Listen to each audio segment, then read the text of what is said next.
ஆண்டவராகிய இயேசு கிறிஸ்து நாமத்தினால யாவருக்கும் அன்பின் வாழ்த்துதல். என்னோடு கூட திருப்பிக் கொள்ளுங்கள். அப்போஸ்தலர் 4ஆம் அதிகாரம் 31வது வசனம் 32வது வசனம் வாசிக்கலாம். அப்போஸ்தலர் 4 31 32 வாசிக்கலாம். அவர்கள் ஜெபம் பண்ணின போது அவர்கள் கூடி இருந்த இடம் அசைந்தது. அவர்கள் எல்லாரும் பரிசுத்த ஆவினால் நிரப்பப்பட்டு தேவ வசனத்தை தைரியமாய் சொன்னார்கள். விசுவாசிகளாகிய திரளான கூட்டத்தார் ஒரே இருதயம் ஒரே மனமுள்ளவர்களாய் இருந்தார்கள். ஒருவனாகிலும் தனக்குள்ளவைகளில் ஒன்றையும் தன்னுடையதென்று சொல்லவில்லை. சகலமும் அவர்களுக்கு பொதுவாய் இருந்தது. எத்தனை பேர் ஆமென் சொல்றீங்க? அல்லேலூயா. விசுவாசிகளாகிய திரளான கூட்டத்தார் ஒரே இருதயம் ஒரே மனம். ஒரே இருதயம் ஒரே மனம் இருக்கும் பொழுது, அப்பொழுது செபிக்கும் பொழுதுதான் அந்த இடத்துக்கு அசையத்தக்கதான தேவ பிரசன்னம் நிரப்பப்படுகிறதே பார்க்கிறோம். எத்தனை பேர் ஆமென் சொல்றீங்க? முதலாவது நம்மளுக்கு என்ன இருக்க வேண்டும்? ஒரே இருதயம் இருக்க வேண்டும், ஒரே மனம் இருக்க வேண்டும். அதுதான் வேதம் சொல்லுகிறது. அவர்கள் ஜெபம் பண்ணின போது அவர்கள் கூடி இருந்த இடம் அசைந்தது. அவர்கள் எல்லாரும் பரிசுத்த ஆவியினால் நிரப்பப்பட்டார்கள். நீங்கள் நானும் ஜெபம் பண்ணும் பொழுது ஆமென், நம்ம ஒரே இருதயம் உள்ளவர்களாக ஒரே மனம் உள்ளவர்களாக ஜெபிக்கும் பொழுது அந்த இடத்துல தேவ பிரசன்னம் காணப்படும். தேவன் நம்மளை மகிமையினால் நிரப்புவார். அந்த இடம் முழுவதும் அசையத்தக்கதான அற்புதங்கள் அடையாளங்கள் நடக்கும். அல்லேலூயா. நம்ம ஒரு மனமாக நம்ம ஜெபிக்கும் பொழுது ஆண்டவர் நம்மளை ஆவி ஆத்மா சரீரை ஆண்டவர் நம்மளை அசைக்கிற தேவனாகவே இருக்கிறார். அப்ப என்ன ஜெபம் பண்ணாங்க? என்ன ஜெபம் பண்ணும்போது இந்த காரியங்கள் நடந்தது என்று நீங்கள் பார்த்தீங்கன்னா 30ஆம் வசனம் வாசிங்க. உம்முடைய பரிசுத்த பிள்ளையாகிய இயேசுவின் நாமத்தினாலே அடையாளங்களும் அற்புதங்களும் நடக்கும்படி செய்து பிணியாளிகளை குணமாக்கும்படி உம்முடைய கரத்தை நீட்டி உம்முடைய ஊழியக்காரர் உம்முடைய வசனத்தை முழு தைரியத்தோடும் சொல்லும்படி அவர்களுக்கு அணுக்கிருக்கம் செய்தவர்களும் என்றார்கள். அவர்கள் இந்த காரியத்தை ஜெபம் பண்ணும்போது அவர்கள் கூடியிருந்த இடம் அசைந்தது. அவர்கள் எல்லாரும் பரிசுத்த ஆவியினால் நிரப்பப்பட்டார்கள். என்ன ஜெபம் பண்ணாங்க? ஆண்டவரே, உம்முடைய இயேசு கிறிஸ்து நாமத்தினால இந்த ஊழியத்துல அற்புதங்கள் அடையாளங்கள் நடைபெறுவதாக. உம்முடைய ஊழியக்காரர் கர்த்தருடைய வார்த்தையை தைரியமாய் பிரசங்கம் பண்ணும்படியாக நாங்கள் செபிக்கிற போது அந்த இடத்துல ஆண்டுடைய பிரசன்னம் காணப்படுகிறது. கூடியிருந்த இடம் அசைகிறதை பார்க்கிறோம். அல்லேலூயா. எத்தனை பேர் நம்ம ஊழியத்திற்காக செபிக்கிறீங்க? ஊழியத்தின் எல்லைகளை கர்த்தர் விரிவுபடுத்துவார். ஊழியத்தின் வேகத்தை கர்த்தர் அதிகரிப்பார். எல்லாம் வாய்கள் திறந்து சொல்லுங்க, ஊழியத்தின் எல்லைகளை ஏசப்பா ஊழியத்தின் எல்லையை விரிவுபடுத்துங்க. ஊழியத்தின் வேகத்தை இன்னும் அதிகரிங்க. அல்லேலூயா. அதுதான் அவங்க ஜெபம் பண்றாங்க. ஏசப்பா இயேசுவின் நாமத்தினால இந்த ஊழியத்தில் அற்புதங்களை நடைபெறுவதாக என்று எங்களுடைய ஊழியக்காரர் அவன் முழு தைரியத்தோடு தேவனுடைய ஊழியத்தை பிரசங்கம் பண்ணும்படியாக இங்கிருந்து வார்த்தைகள் அநேக தேசங்களுக்கு கடந்து போகும்படியாக நாம ஜெபம் பண்ணும் பொழுது, ஒருமனப்பட்டு ஜெபம் பண்ணும் பொழுது, ஒரே உள்ளமாக ஒரே மனமுள்ளவராக ஜெபம் பண்ணும் பொழுது கர்த்தர் நம்ம ஜெபத்தை கேட்டு பதில் கொடுக்கிற தேவனாகவே இருக்கிறார். கரங்களை தட்டி மகிமை படுத்துங்க. அல்லேலூயா. அப்போ நம்ம ஊழியத்திற்காக அதிகமா நம்ம செபிக்க கடமைப்பட்டு இருக்கிறோம். ஊழியக்காரர்களுக்காக அதிகமா செபிக்க கடமைப்பட்டு இருக்கிறோம். உங்கள் ஜெபத்துல ஒரு ஊழியக்காரர் ஒரு ஃபாஸ்டர்ஸ் மீட்டிங் போயிருந்தேன். அந்த ஐயா சொன்னாரு, நீங்க ஜெபம் பண்ணும்போது முதலாவது ஊழியத்துல 100 ஆத்துமாக்கள் வருவார்கள். அதுக்கப்புறம் 200 ஆத்துமாக்கள் வருவார்கள். அதுக்கப்புறம் 300 500 ஆத்துமாக்கள் வரும்பொழுது நம்ம ஒரு நல்ல ஒரு நிர்வாகத்தை வச்சுக்கணுமா. நம்ம செபிக்கிறதுக்கு ஒரு ஜெபக்குழு வச்சுக்கணுமா. ஒரு ஆஃபீஸ் ரூம் போட்டு ஞானஸ்நான சர்டிஃபிகேட்டு, நம்ம ஆர்டினரி சர்டிஃபிகேட்டு, நம்ம ஊழியத்தினுடைய அந்த ரெஜிஸ்ட்ரேஷன் பண்ண அந்த பேப்பர்கள் எல்லாம் கரெக்டாக வச்சுக்கணுமா. நல்ல கருத்தாக கவனிங்க. ஆமேன். அப்போ நம்மளுடைய அந்த அவர் என்ன சொல்றாருன்னா, ஊழியக்காரர்களுக்காக ஜெபிக்கிற ஒரு ஜெபக்குழு நம்ம ஊழியத்தில் இருக்க வேண்டும். எது பேராம சொல்றீங்க? வேகமாக நம்ம கர்த்தருடைய வார்த்தை பிரசங்கம் பண்ணும்படியாக, தேவனுடைய ஊழியத்தை நிறைவேற்றும்படியாக நீங்கள் எனக்காக அதிகமாக ஜெபிக்க வேண்டும். நான் உங்களுக்காக அதிகமாக ஜெபிக்க வேண்டும். கணவன் மனைவிக்காக அதிகமாக சொல்லி முடிங்க. இது மட்டும் யாரும் பண்ண மாட்டீங்களே. கணவனுக்காக மனைவி, மனைவிக்காக கணவன், பிள்ளைகளுக்காக பெற்றோர்கள். தயவு செஞ்சு ஒரு ஃபோனு ஓரமாக வச்சிருப்பா தம்பி. ஃபோனில் நீங்கள் இது பார்க்கக்கூடாது, பைபிள் வந்து பார்க்கக்கூடாது. ஏன்னா வெளியில் போனால் பார்த்துக்கலாம். ஒரு பைபிளும் ஒரு நோட்டும் இங்கே பாருங்க சும்மா கிடையாது. என்னைக்கோ நான் எழுதி வச்சது நான் இன்னைக்கு பிரசங்க மாட்டேன். இது மாதிரி என்னைக்குனா ஒரு நாள் யூஸ் ஆகும். கரெக்டாக கவனிங்க. அப்போ ஜெபிக்கிறதுக்கு ஜெபக்குழு இருக்க வேண்டும். இந்த வர நம்ம ஊழியத்துக்கு வர எல்லாரும் பைபிளோடு வாங்க, நோட்டோடு வாங்க, ஒரு பேனோடு வாங்க.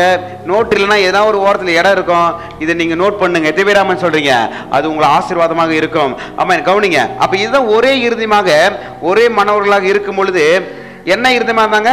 ஒரே இருதயம். எல்லாம் சொல்லுங்க, ஒரே இருதயம். உங்களுக்கு எல்லாருக்கும் எத்தனை இருதயம் இருக்குது? எத்தனை இருதயம் இருக்குது? நம்மளுடைய இருதயத்தை எல்லாத்தையும் ஒன்னா சேர்த்து வச்சு பார்த்தோன்னா ஒரே இருதயம் தான் இருக்கணும். அந்த இருதயத்தில் கசைப்பு இருக்கக்கூடாது, வெறுப்பு இருக்கக்கூடாது. முன்னாடி வந்து சிரிச்சு பேசிட்டு பின்னாடி போயிட்டு ஏசக்கூடாது, திட்டக்கூடாது. அப்போ முன்னாடி நம்ம என்ன பேசுறோமோ அப்படிதான் பின்னாடி இருக்க வேண்டும். ஒரே இருதயமாக இருந்தாதான் இந்த ஊழியத்தை எழுப்பி கட்ட முடியும். இந்த கிராமங்கள் ரட்சிக்கப்படும். எத்தனை பேர் ஆமென் சொல்றீங்க? நம்ம சொந்த பந்தங்கள் ரட்சிக்கப்படுவார்கள். ஒரே இருதயம். எனக்கு ஒரு கேள்வி வந்தது, ஏசாப்பாவுக்கு இருதயம் இருக்கா இல்லையா? சொல்லுங்க சுகுமார் புதர், ஏசாப்பாவுக்கு இருதயம் இருக்கா இல்லையா? இருக்குதே இல்லையா? நம்மளுக்கு தான் வந்துச்சு. ஜபம் எப்போ முடி போதே, நம்ம போயிடலாம். பார்த்து ஏசாப்பாவுக்கு இருதயம் இருக்கா இல்லையா? ஆந்திராஜ் புதர், ஏசாப்பாவுக்கு இருதயம் இருக்கா இல்லையா? இருக்கு போல நினைக்கிறேன். ஆமென். உண்மையாவே ஏசாப்பாக்கு இறுதி இருந்து பாருங்க. உதாரணமா நான் சொல்றேன் பாருங்க. நீங்க ஆதியாகமம் 6ஆம் அதிகாரத்துல 6ஆம் வசனம் படிச்சு பாத்தீங்கன்னா, நோவாவின் காலத்துல ஜனங்கள் எல்லாரும் பாவம் செய்யறதுனால நோவா காலத்துல எல்லாருமே அந்த தண்ணீர்னால் அழிக்கப்பட்டார்கள். நோவா குடும்பம் மாத்திரம் பாதுகாக்கப்பட்டது. அந்த இடத்துல என்ன நடந்தது பாத்தீங்கன்னா, 5ஆம் வசனம் 6ஆம் வசனம் படிச்சு பாத்தீங்கன்னா, மனுஷனுடைய அக்கிரமம், யாருடைய அக்கிரமம்? மனுஷனுடைய அக்கிரமம் பூமியிலே பெருகினது என்றும் அவன் இருதயத்தின் நினைவுகள் தோற்றமெல்லாம் நித்தமும் பொல்லாது என்று கர்த்தர் கண்டு தாம் பூமியிலே மனுஷனை உண்டாக்கினதற்காக கர்த்தர் மனஸ்தாபப்பட்டார். அது அவர் இருதயத்துக்கு விசனமாயிருந்தது. யாருடைய இருதயத்துக்கு? ஏசப்பாவுடைய இருதயத்திற்கு.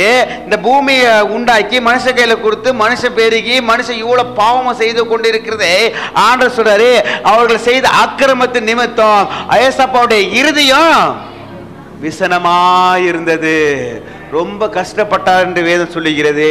அப்ப ஏசப்பாக்கு என்ன இருக்குது? என்ன இருக்குதுங்க? இருதயம் இருக்குது பாருங்க. 1ஆவது வசனம் நான் சொல்ற பாருங்க.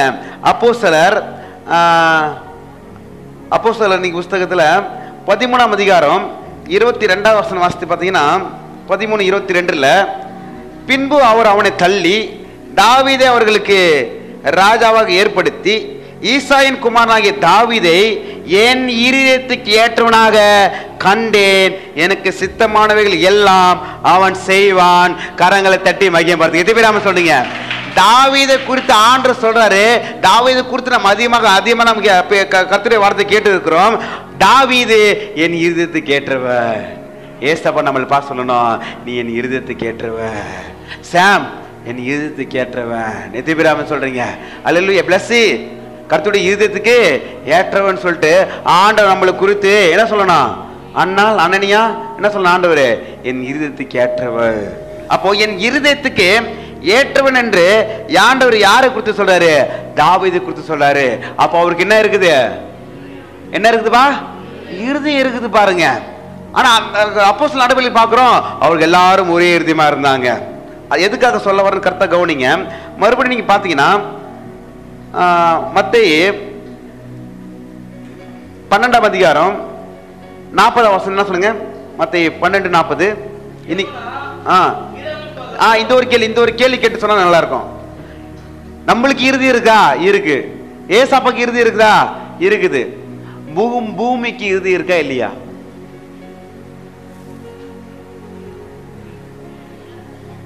பூமிக்கு இறுதி இருக்கா? பூமி எவ்வளவு பெருசு? பூமியில எவ்வளவு என்னென்ன இருக்குது? கடல் இருக்குது, ஆறு இருக்குது, ஏரி இருக்குது, தீவுகள் இருக்குது, அநேக நாடுகள் இருக்கு. நாம கருப்பா இருக்கிறோம். வெளி தேசத்துல போனா வெளுப்பா இருப்பாங்க. அவ்வளவு பூமி பெருசாகுது. பூமிக்கும் இருதயம் இருக்குது என்று வேதம் சொல்லுகிறது. 40 வசனம் வாசிப்பா. யோனா இரவும் பகலும் ஒரு பெரிய மீன் வயிற்றில் இருந்தது போல மனுஷகுமாரனும் இரவும் பகலும் 3 நாள் பூமியின் இருதயத்தில் இருப்பார். அல்லேலூயா. பூமியின் இருதயம் என்னவென்றால் அதுதான் நரகம். பூமி ஒரு நாள் நியாயம் தீர்க்கப்பட போகிறது. இந்த பூமியில் அக்கிரமம் நிறைந்ததுனால ஆமா, இந்த பூமி எதுக்காக வைக்கப்பட்டிருக்கிறது என்றால் தேவனுடைய நியாய தீர்ப்புக்காக வைக்கப்பட்டிருக்கிறது. பூமியில் இருக்கிற ஒவ்வொரு மனிதனும் பிறப்பது, வளர்ந்து அவன் நியாய தீர்ப்பு அடைய வேண்டும் என்று எழுதப்பட்ட காரியமாக இருக்கிறது. அன்பானவர்களே, பிரியமானவர்களே, ஆண்டவராகிய இயேசு கிறிஸ்து கல்வார் சிலுவையில உங்களுக்காக எனக்காக கால்கள் மாணி அடிக்கப்பட்டு, முள்மூடி சுடப்பட்டு, விழாவிலே குத்தப்பட்டு, அவன் கடைசி சொட்டு ரத்தம் வரைக்கும் நமக்காக சிந்தப்பட்டு, அடக்க பண்ணப்பட்டு எங்கதமா போனாரு? அவர் 3 நாள் கழிச்சு உயிரோடு இருந்தார். எங்க போனாரு? நீங்களும் நானும் போக வேண்டிய இடத்துக்கு, நரகத்தில் போயிட்டு நம்மளுடைய பாவத்தை, சாபத்தை, வியாதி எல்லாம் அவர் கொட்டி தீர்த்து 3ஆம் நாள் உயிரோடு எழுந்தார். கரங்களை தட்டி மகிமை பார்த்து எதை பேராம சொல்லுங்க. யோனா மீன் வயிற்றுல 3 நாள் இருந்தது போல இயேசு கிறிஸ்துவும் 3 நாள் பூமியின் இருதயத்தில் இருக்க வேண்டும். பூமி இருதயம் என்பது அது நரகமாக இருக்கிறது. எதிராமன் சொல்றீங்க. தேவனுடைய இருதயம் அது பரலோகத்துக்குரியதாக இருக்கிறது. அன்பானவர்களே, பிரியமானவர்களே, நாம் ஆராதிக்கிற தெய்வத்துக்கு இருதயம் இருக்கிறது. நாம் ஆராதிக்கிற நமக்கு இருதயம் இருக்கிறது. நம்மளுடைய இருதயமோ ஆண்டவருடைய இருதயமோ ஒரே இருதயமாக இருக்கும் பொழுதுதான் அந்த இடம் அசையத்தக்கமாக இருக்கும். கரங்களை தட்டி மகிமையும் படுத்துங்க. எதிராமன் சொல்றீங்க. அப்போ ஒரே இருதயமாக இருக்கணுங்க. யாருடைய இருதயம்?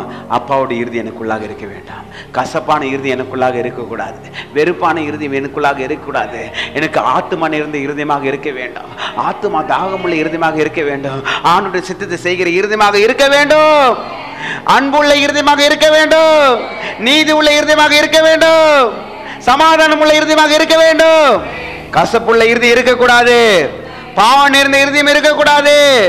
சண்டை போற இருதயம் இருக்கக்கூடாது. விபச்சாரம் செய்கிற இது இருக்கக்கூடாது. பேசித்தனம் பண்ணுகிற இது இருக்கக்கூடாது. விசுவாசம் நிறைந்த இருதயமாக இருக்க வேண்டும். கரங்களை தட்டி மகிமை பாருங்க. அல்லேலூயா. அதுதாங்க ஒரே இருதயம். அவர் பரிசுத்தர், நீங்க பரிசுத்தமா இருங்க. பரிசுத்த இருதயத்தோடு நாம் தொழுது கொள்ள வேண்டும். அவர் நீதிபரர், நாமளும் நீதியாக இருக்க வேண்டும். அவர் அன்பு நிறைந்தவர், நாமளும் அன்புள்ள இருதயமாக இருக்க வேண்டும் என்று சொல்லுகிறது. வேகமாக ஒரு சில இருதயத்தை நான் காண்பிக்கிறேன். உங்களுக்கு எந்த இருதயம் இருக்குன்னு பாருங்க. அப்போஸ்தலர் 2ஆம் அதிகாரம் 46-47. அவர்கள் ஒருமனப்பட்டவர்களாய் தேவாலயத்திலே அனுதினமும் தரித்திருந்து வீடுகள் தோறும் அப்பம் பிட்டு மகிழ்ச்சியோடும் கபடம் இல்லாத இருதயத்தோடும். என்ன இருந்தீங்க? எல்லாம் வாய்த்த சொல்லுங்க. கபடம் இல்லாத இருதயத்தோடு. சரி, கபடம் இல்லாத இருந்தேன் என்னது? கல் சொல்லுவாங்க ஒரு பழமொழி. கல்லாம் கபடம் இல்லைங்க. இருதயத்தில் எதுவுமே வச்சுக்க மாட்டாங்க பாருங்க. அல்லேலூயா. ஒரு சில மனைவி கேட்டா, எங்க வீட்டுக்காருக்கு இருதயமே இல்லை பாஸ்டர். ஒரு சில மனைவி கேட்டீங்கன்னா, என் மனைவிக்கு இருதயமே இல்லை பாஸ்டர். ஒரு சில பிள்ளைங்களுக்கு கேட்டீங்கன்னா, எங்க அப்பா அம்மாக்கு இருதயமே இல்லை. பொல்லாத இருதயமா இருக்கிறது. வேதம் சொல்லுகிறது, நம்ம சபையில எழுப்புதல் நிறைந்த சபையாக இருக்க வேண்டும் என்றால் கிழக்கு மேற்கு வடக்கு தெற்கு எல்லா திசைகளிலும் ஆத்துமகளை கர்த்தர் கொண்டு வர வேண்டும் என்றால் நம்மளுடைய இருதயம் கபடற்ற கபடமில்லாத இருதயமாக நம்ம இருக்கும்படியாக ஒப்பு கொடுங்க. தேவனை துதித்து ஜனங்கள் எல்லாரும் தயவு பெற்றிருந்தார்கள். ரட்சிக்கப்படுவர்கள் கர்த்தர் அனுதினமும் சபையில சேர்த்து கொண்டு வந்தார். நம்ம சபையில சேர்த்து கொண்டு வர வேண்டும் என்றால் நாம் கபடற்ற இருதயங்களாக இருக்க வேண்டும். எல்லாரும் கரங்களை உயர்த்தி கண்களை மூடி இருதயத்தில் இடது கையெடுத்து உங்களுடைய இருதயத்துக்கு நேராக வைத்துக் கொண்டு வலது கை கரங்களை உயர்த்தி, ஏசப்பா எனக்கு கபடமில்லாத இருதயத்தை கொடுங்க ஆண்டவரே, கபடமில்லாத இருதயத்தை கொடுங்கப்பா, ஜெபிக்கிற இருதயம் கொடுங்கப்பா, விசுவாசம் நிறைந்த இருதயத்தை கொடுங்கப்பா, உம்முடைய இருதயம் போல எங்களை மாற்றுங்கப்பா. அன்பு உள்ள இருதயமாக இருக்கட்டும், நீதி உள்ள இருதயமாக இருக்கட்டும், சமாதானம் இருந்த இருதயமாக இருக்கட்டும், உம்முடைய சித்தத்தை செய்கிற இருதயமாக இருக்கட்டும். கசப்பு இருக்கக்கூடாது, வெறுப்பு இருக்கக்கூடாது, சண்டைகள் இருக்கக்கூடாது, பொறாமைகள் இருக்கக்கூடாது. கபடமில்லாத இருதயம் நம்ம இருக்கும் பொழுது கர்த்தர் ரட்சிக்கப்படுகிறவர்களே கர்த்தர் அனுதினம் சபையில சேர்த்து கொண்டு வருவாராக. கரங்களை தட்டி மகிமைப்படுத்துங்க. அல்லேலூயா. நான் சொல்லுகிறேன், வார வாரம் ஞானஸ்நானம் கொடுக்க நாட்கள் வரப்போகிறது. வார வாரம் நாங்க கொடுப்போம். சும்மா அறிக்கை செய்யுங்க, வார வாரம் ஞானஸ்நானம் கொடுப்போம். இங்க லட்சக்கணக்கான ஆத்துமாக்கள். ஒரு பிரசங்கர் இருக்காராம், உலகத்திலே பெரிய ஸ்தாபியாம், சைனாலே சவுத் கொரியால சொன்னாங்க.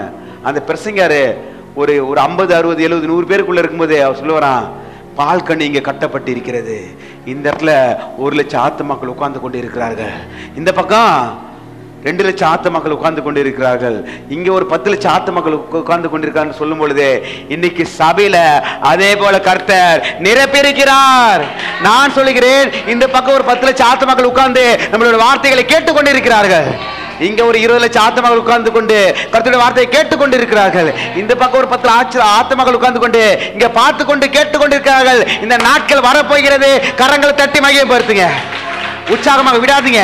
ஆண்டவரே, இந்த எழுப்புதல் உண்டாகட்டும் ஆண்டவரே, எழுப்புதல் உண்டாகட்டும் ஆண்டவரே, இது போல எழுப்புதல் உண்டாகட்டும் ஆண்டவரே, அழிந்து போகிற ஆத்துமாக்கள் மீட்கப்படட்டும் ஆண்டவரே. கபடமில்லாத இருதயத்தோடு தேவனை துதித்து ஜனங்கள் எல்லாரிடத்திலும் தயவு பெற்றிருந்தார்கள். ரட்சிக்கப்படுவர்களை கர்த்தர் அனுதினமும் சபையிலே சேர்த்து கொண்டு வந்தார். ஒரே இருதயமாக இருக்க வேண்டும், கபடற்ற இருதயமாக இருக்க வேண்டும். யோவான் 14ஆம் அதிகாரம் 1ஆம் வசனம் சொல்லப்பட்டிருக்கிறது. ஆமென். கலக்கமில்லாத இருதயத்தை ஆண்டவர் நம்மளுக்கு கொடுப்பாராக. உங்கள் இருதயம் கலங்காது இருப்பதாக. தேவனிடத்தில் விசுவாசமாயிருங்கள், என்னிடத்திலும் விசுவாசமாயிருங்கள். பக்கல் பாசம், உங்கள் இருதயம் கலங்காது இருப்பதாக. சொல்லுங்க, உங்கள் இருதயம் கலங்காது இருப்பதாக. வாலி பிள்ளைங்க சொல்லுங்க, உங்க இருதயத்தை யாருக்கிட்டையுமே கடன் கொடுத்துறாத, திருட விடாத. அல்லேலூயா. என் இருதயத்தை பறந்து போச்சு, பட்டாம்பூச்சி பறக்குதா, பறக்க விடாதீங்க. ஆண்டவர் பிடிச்சிங்க. உங்களுக்குன்னு ஒரு பெரிய எதிர்காலம் இருக்குது, உங்களுக்குன்னு ஒரு பெரிய அழைப்பு இருக்கிறது, உங்களுக்குன்னு ஒரு பெரிய திட்டத்தை கர்த்தர் வைத்திருக்கிறார். அல்லேலூயா. அந்த காரியத்துக்குள்ள போயிடாதீங்க. பெண் சகோதரர்கள் இருக்கீங்கன்னா நீங்கள் என்ன பண்ணுங்க, அந்த பெண் பிள்ளை பக்கமே போயிடாதீங்க. இப்படி வராங்களா, நீ குமிஞ்சு இப்படி ஓடி போயிடுங்க. இந்த பக்கம் வராங்களா சகோதரிகள், இந்த பக்கம் பசங்க இருக்காங்களா, இப்படி குமிஞ்சு ஓடி போயிடுங்க. தேவனை கர்த்தர் தூதிங்க. இருதயத்தை யாருக்கும் கடன் கொடுத்துடாதீங்க. ஒரே இருதயம் ஆண்டவரோடு கூட தான் இருக்கணும். எத்தனை பேர் சொல்றீங்க? அதை டைலாக் எல்லாம் போய் சொல்லக்கூடாது. என்கிட்ட இருதயமே இல்லையே, எங்க போச்சு, அதான் உங்ககிட்ட கொடுத்துட்டேன் அப்படின்னு யாருக்கிட்டுமே சொல்லாதீங்க. கல்யாணம் ஆயிடுச்சுன்னா என்ன சொல்லுங்க, எப்படி வேணும் நீங்க டைலாக் கொடுங்க. ஒரு சகோதரி சொல்றாங்க, லவ் பண்ணும்போது நல்லா இருந்துச்சு, லவ் பண்ண போகிறதுக்கு அப்புறம் அந்த லவ்னு என்னன்னு தெரியல. முன்னாடி எப்படி இருந்ததோ இப்படிதான். அரேஞ்ச் மேரேஜ் ஒண்ணுதான், அந்த மேரேஜ் ஒண்ணுதான். ஒரே குழந்தை குட்டி, அதே ஸ்கூல்ல படிக்கணும், அதே தேவைகள், அதே தண்டல்கள், அதே லோன்கள், அதே ஓட்டங்கள் ஓடிக்கொண்டிருக்குது. நான் சொல்லுகிறேன், அன்பான வாழை பிள்ளைகளே, உங்கள் இருதயத்தை யாருக்கும் கொடுக்காதீங்க. உங்கள் இருதயத்தை எல்லா காவலோடு காத்துக்கொள். எத்தனை பேர் சொல்றீங்க? வாழை பிள்ளைகள் சொல்லுங்க, ஏசப்பா. கரங்களை உயர்த்தி வாழை பிள்ளைகளை சொல்லுங்க. நீங்க எல்லாரும் வாழை பிள்ளைகளை பரவாயில்ல, தூக்குங்க. பாருங்க, உங்க உங்க உங்க இருதையும் கூட காத்துக்கொள்ளுங்க. யாருக்குன்னா கொடுத்துட்டு போறீங்க. பட்டாம்பூச்சி இருந்தா பறக்க போகுது. ஆமேன். பட்டாம்பூச்சி உங்க கணவன் மனைவிக்குள்ள தான் பறக்கணும். ஆமேன். ஏசப்பா. வாழை பிள்ளைங்களை சொல்லுங்க, ஏசப்பா. பிளஸ் சொல்லுங்க, ஏசப்பா. எல்லா காவலோடும் என் இருதயத்தை காத்து கொள்கிற கிருபை தாங்க ஆண்டவரே. அல்லேலூயா. ஆமேன். வேகமா சொல்லி முடிச்சிடறேன். மத்தேயு 13ஆம் அதிகாரம் 5ஆம் வசனம். இந்த ஜனங்கள் கண்களினால் காணாமலும் இது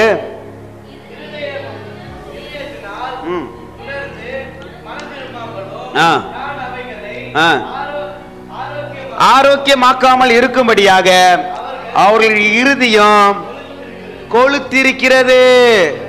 என்ன இருதயம் இது?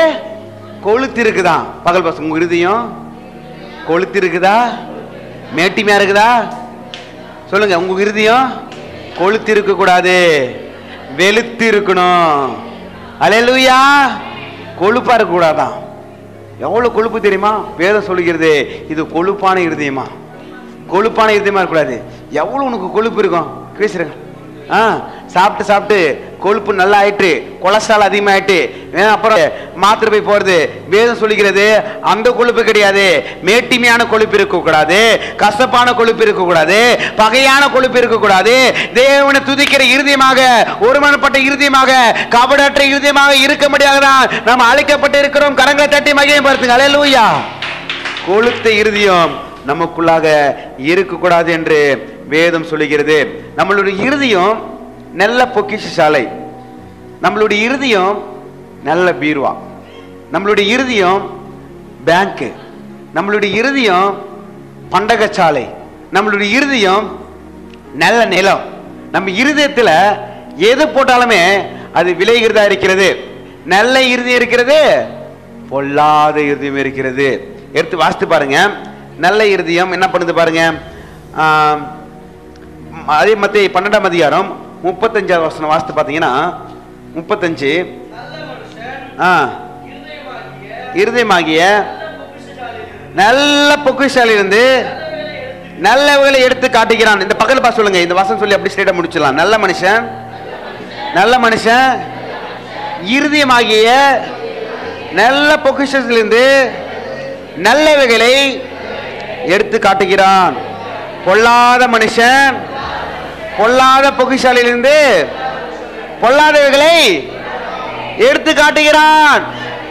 மனுஷன் பேசும் வீணான வார்த்தைகளை யாவும் குறித்து நியாய தீர்ப்பு காலத்தில் கணக்கு ஒப்புவிக்க வேண்டும். சரி, நம்ம நல்ல இருதயமா கெட்ட இருதயம் எப்பவுமே தெரியும்? நான் பேசுற வாயில வார்த்தை தெரியும். நல்ல இருதயம் பொல்லாத இருதயம் சொல்லிட்டு ஆண்டவர் அடுத்த வசனம் சொல்றாரு, மனுஷன் பேசும் வீணான வார்த்தைகள் யாவையும் குறித்து நியாய தீர்ப்பு நாளிலே கணக்கு ஒப்புவிக்க வேண்டும்.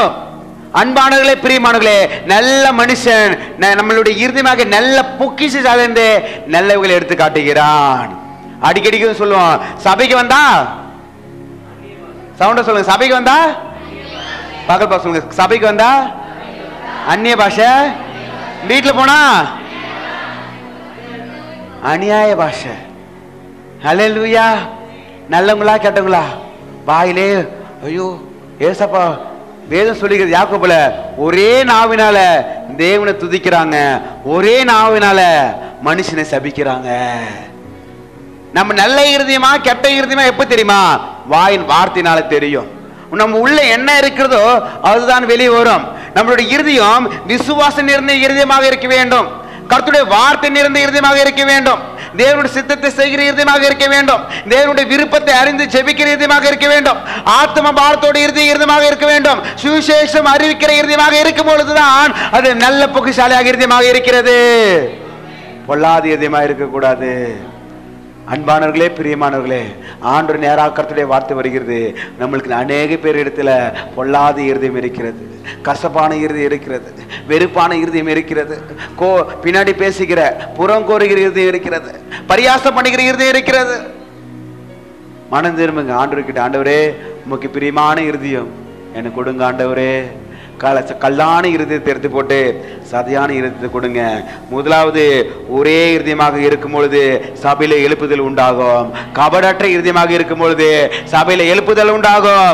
அவன் உங்கள் இருதயம் கலங்காத இருதயமாக இருக்க வேண்டும், கொளுத்த இருதயமாக இருக்கக்கூடாது. எத்தனை பேர் அவன் சொல்றீங்க? நல்ல இருதயமாக இருக்க வேண்டும் என்று வேதம் சொல்லுகிறது.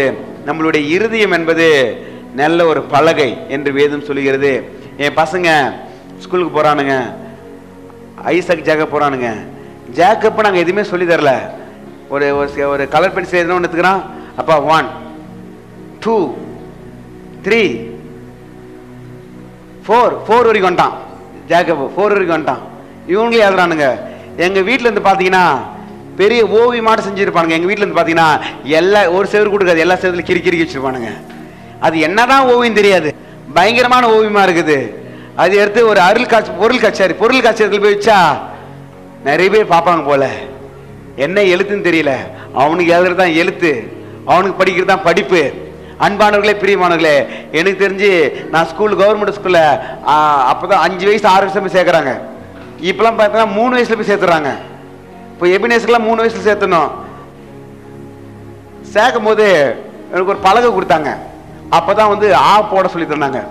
அந்த ஆ எப்படி போட்டோம்னா சொல்லி கொடுத்தாங்கன்னா, ஃபர்ஸ்ட் ஒரு வட்டை போடணும். ஃபர்ஸ்ட் என்ன பண்ணோம், அந்த பலகையில வட்டத்தை போட்டு இந்த ஓரமாக கொஞ்சம் அழிச்சிடணும். அழிச்சிட்டு முன்னாடி ஒரு சுழி போட்டு இப்படி இழுத்து இப்படி போடணும். எனக்கு வந்து நம்ம ஊர்ல அவங்க பேர் சொல்ல ஒரு சகோதரி எனக்கு சொல்லி கொடுத்தாங்க. அவங்க வந்து சொல்லி கொடுத்தாங்க. நான் நினைச்சுக்கினேன் அவங்களுக்கு நல்ல ஒரு படிப்பு, நிறைய படிச்சிருப்பாங்க போல. அவங்க வந்து இந்த முட்டை போட்டு இந்த லைட்டை அழைச்சிட்டு இங்க ஒரு சுழி எடுத்துட்டு இப்படி போட்டு வந்துடும். புரியுதா? ரொம்ப ஈஸி. நான் வந்து அவங்க நல்லா படிச்சிருக்காங்க போல, நல்லா சொல்லி தருவாங்க சொல்லிட்டு நான் ஒரு 4வது 5வது போகும்போது எனக்கு ஏதோ படிப்புல ஒரு டவுட் வந்துருச்சு. அவங்க கிட்ட மறுபடியும் கேட்கறேன், அப்பா எனக்கு தெரிஞ்சதே ஒரே ஒரு வார்த்தை தான், ஒரே ஒரு வார்த்தை, அது ஆ மட்டும்தான். அது ஆ மட்டும்தான். நான் மலைக்கு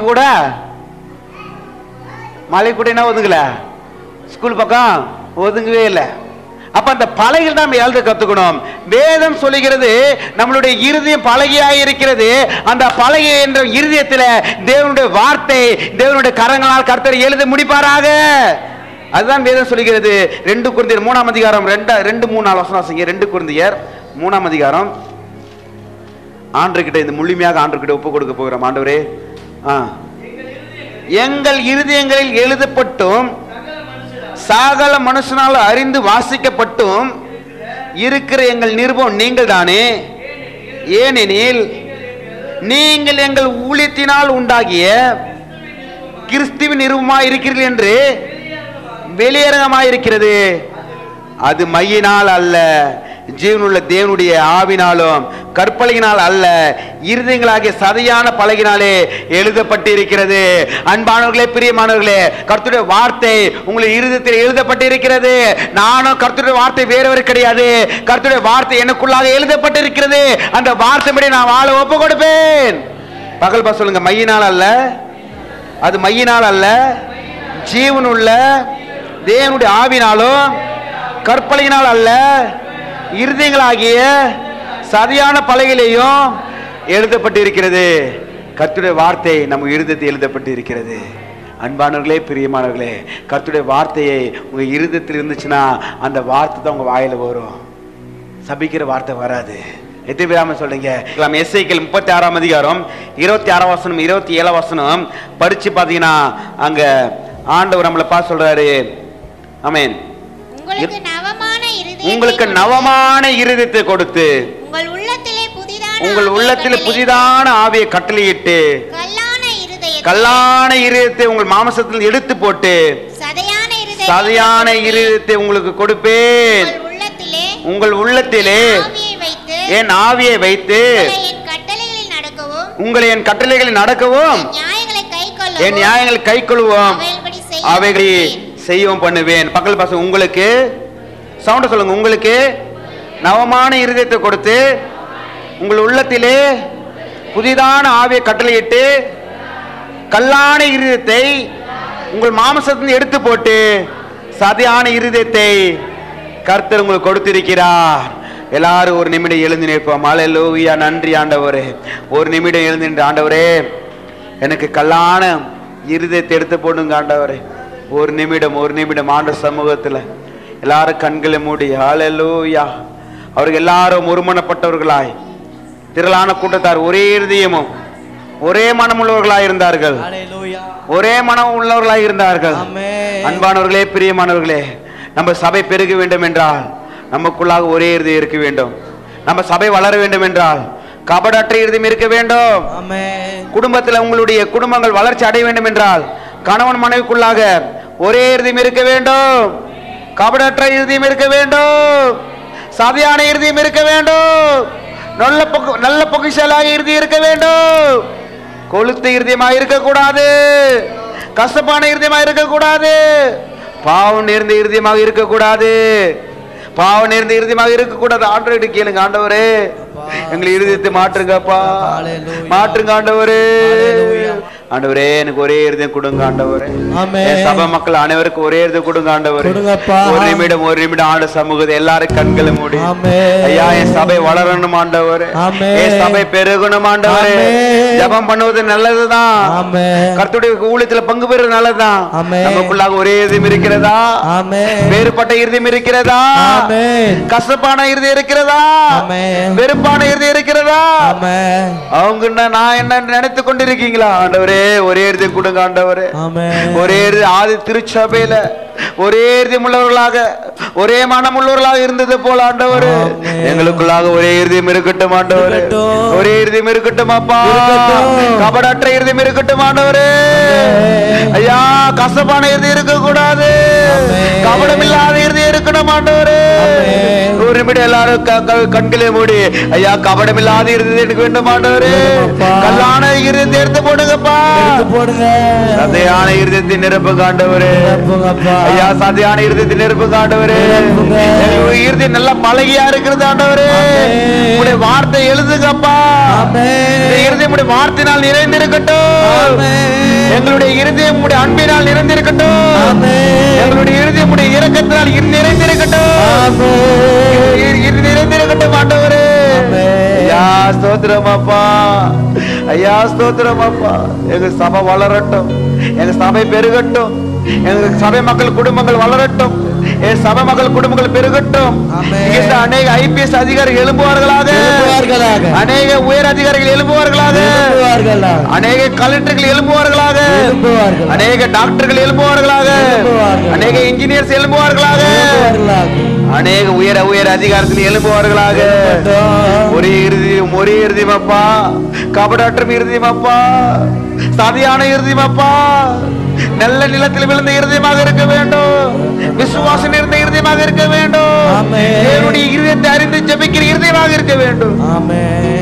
தாவீதை பார்த்து ஏசப்பா சொன்னார், தாவீது என் இருதயத்துக்கு ஏற்றவன். ஏசப்பா உம்முடைய இருதய பாரங்கள் அது எங்களுடைய இருதய பாரமாக மாறட்டும். உம்முடைய ஏக்க விருப்பங்கள் எங்களுடைய ஏக்க விருப்பமாக மாறட்டும் ஆண்டவர். ஆண்டவரே கேளுங்க ஏசப்பா, உம்முடைய விருப்பம், உங்களுடைய இறுதி ஏக்கங்கள் எங்களுடைய இறுதி ஏக்கமாக மாறட்டும். உங்களுடைய இறுதி விருப்பங்கள் எங்களுடைய இறுதி விருப்பமாக மாறட்டும். எங்களை கொண்டு நீங்க என்ன செய்ய சித்தமா இருக்கிறீரோ எங்களை கொண்டு நீங்கள் பயன்படுத்துங்கப்பா. எங்களை கொண்டு பயன்படுத்துங்கப்பா. ஐயா சதையான இறுதி எங்களுக்குள்ளாக வைங்கப்பா. நவமான இருதயத்தை வைங்கப்பா. கொளுத்த இருதயத்தை எடுத்து போடுங்க ஆண்டவரே. கல்லான இருதயத்தை எடுத்து போடுங்க. உங்களுடைய சித்தத்தை நிறைவேற்ற இருதயமாக எங்களுக்கு கொடுத்ததுக்காக ஸ்தோத்திரம் அப்பா. ஊழியக்காரர்களுக்காக செபிக்கும் போது அப்பா, ஊழியத்துக்காக செபிக்கும் போது அவர்கள் கூடி இருந்த இடம் அசைந்தது போல ஊழியத்திற்காக ஊழியக்காரர்களுக்காக செபிக்கிற ஜெப குழுக்கள் எழும்பட்டும். தேசத்துக்காக செபிக்கிற ஜெப குழுக்கள் எழும்பட்டும். வாலிப பிள்ளைகளுக்காக செபிக்கிற வாலிப பிள்ளைகள் அந்த குழுக்கள் எழும்பும்படியாக செபிக்கிறார். என் மக்களே உங்க கரங்களை பக்கத்து செபிக்கிறான். மனதார ஆசீர்வதிக்கிறோம், மனப்பூர்வமாக ஆசீர்வதிக்கிறோம் ஆண்டவரே. இவர்கள் செய்கிற வேலைகள் கோடான கோடி பெருகும்படியாக செபிக்கிற ஆண்டவரே. குறை என்பதை இவர்கள் வாழ்க்கையில வராதபடிக்கு பாதுகாத்துக் கொள்ள ஆண்டவரே. பணம் என்ற பிரச்சனை இல்லாதபடிக்கு நிறைவான வாழ்க்கை வாழ கிருபை தாங்க ஆண்டவரே. கடனே இல்லாத வாழ்க்கை வாழ கிருபை தாங்க ஆண்டவரே. லோனே தம்பி இல்லாத வாழ்க்கை வாழ கிருபை தாங்க ஆண்டவரே. என் ஜனங்கள் நல்லா இருக்கட்டும், என் ஜனங்கள் பெருகட்டும், என் வாலிப பிள்ளைகள் ஆசீர்வதிக்கப்படட்டும், உன் ஊழியத்தில் பயன்படட்டும் ஆண்டவரே. இன்னும் இந்த தொழுவத்தில் இல்லாத அநேக ஆடுகளை எங்களுக்கு நீங்கள் கொடுக்க போறதுக்காக ஸ்தோத்திரம் ஆண்டவரே. திருப்பூர் பகுதியில் நமக்கு சித்தமானால் நிறைவான மகிமையான ஒரு ஊழியத்தை நீங்கள் கொடுக்க போறதுக்காக நன்றி சொல்கிறோம். வந்திருக்கிற ஒவ்வொரு மக்களையும் ஆசீர்வதிக்கிறோம், மனதார மனப்பூர்வமாக ஆசீர்வதிக்கிறோம். இயேசு கிறிஸ்து மூலம் வேண்டுதல் செய்ய நல்ல பிதாவே. ஆமென். ஆத்துமாவே கர்த்தரை ஸ்தோத்திரி, என் முழுவதுமே பரிசுத்த நாமத்தை ஸ்தோத்திரி. என் ஆத்துமாவே கர்த்தரை ஸ்தோத்திரி, கர்த்தர் செய்த சகலமும் மறவாதே. ஆமென். கர்த்தராகிய இயேசு கிறிஸ்துவின் கிருபையும் பிதாவாகிய தேவனுடைய அன்பும் பரிசுத்தாவின் ஐக்கியமும் இன்றைக்கும் என்றைக்கும் நம்மோடு கூட இருப்பதாக. ஆமென். அல்லேலூயா. அல்லேலூயா. கர்த்தர் தாமே உங்களை ஆசீர்வதிப்பாராக. God bless you.